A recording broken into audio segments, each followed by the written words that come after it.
I believe both Trump and Besent want Bitcoin to rip way higher than most people can even fathom, way higher than those numbers I just gave you. And the reason why they want those numbers to rip is the same reason why it extends the dollar's life. Well, I should say they want it to rip so it can extend the dollar's life.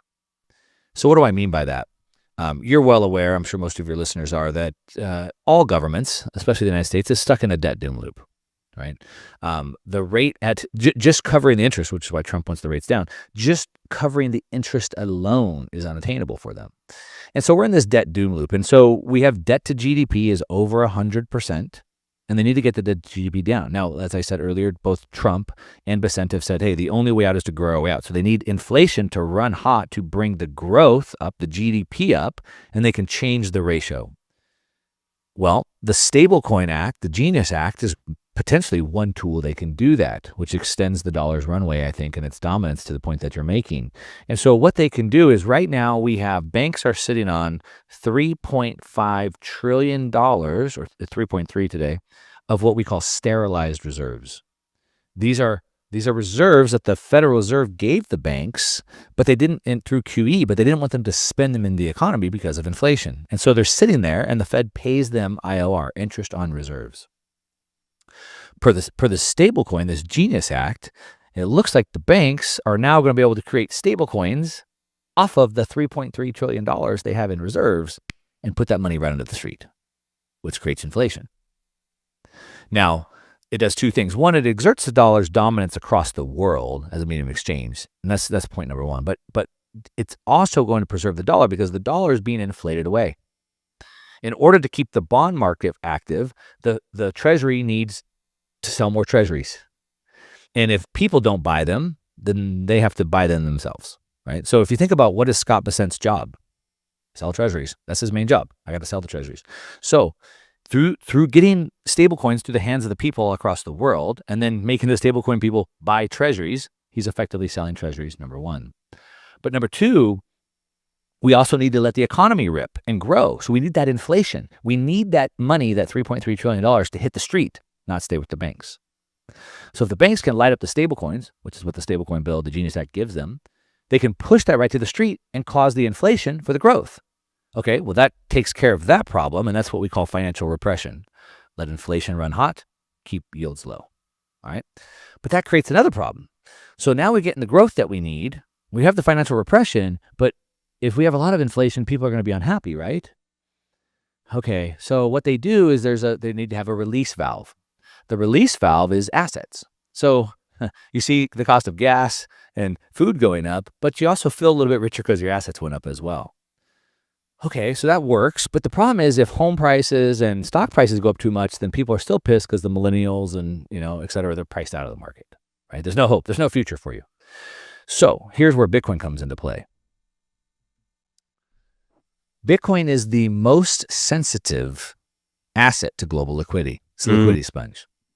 When global liquidity goes up, gold goes up by about 1.4 times sensitivity. Bitcoin goes up at 8.9 times sensitivity. Oh, wow. So it soaks up more liquidity than anything else. And so what I believe the Trump administration, Besent, Ledn, et cetera, want is for gold and Bitcoin to rip and soak up the majority of that liquidity so that inflation isn't really felt. If Bitcoin rips to 500,000, that takes hundreds of billions of dollars of buying pressure out of the market. That'd be pushing up other asset prices. So now they get the cake and they can eat it too. They get the buyers of the treasuries through the stablecoins. They get the banks to issue the stablecoins to the street, unlocking the $3.3 trillion, creating the inflation they need to let the economy grow. But instead of getting inflation across all these assets where people can't afford it anymore, it all goes to Bitcoin and gold. And why do I think that? Well, number one, they've laid the groundwork for that. But let's look even a little bit deeper. Howard Ledn is the Secretary of Commerce in the Trump administration. Before he became president, he spoke at Nashville at Bitcoin conference. We were both there. And he announced through his fund, Cantor Fitzgerald, which is OG heavyweight Wall Street, fund, very connected, top floor of the World Trade Center. There's a whole lot going on there. I'm not going to get into all that. He announced a $2 billion credit line for Bitcoin. Then his firm, Cantor Fitzgerald, took I believe, the biggest investment in MicroStrategy and Tether.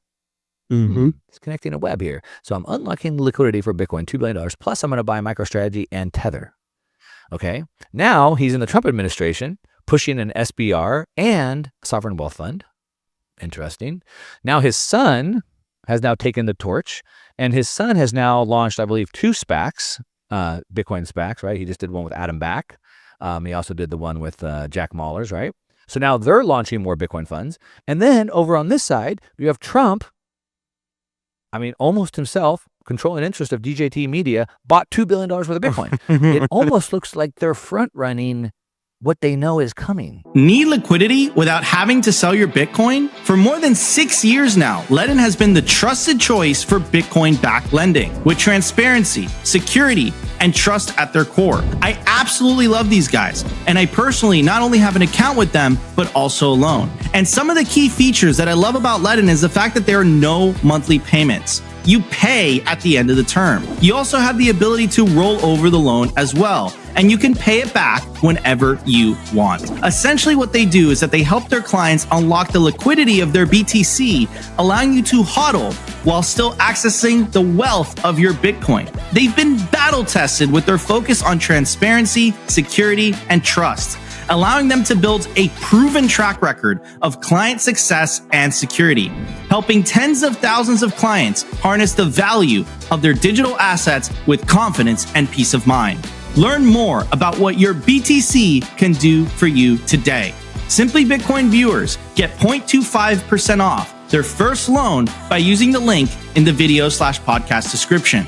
What are you waiting for? Head over to ledn.io today.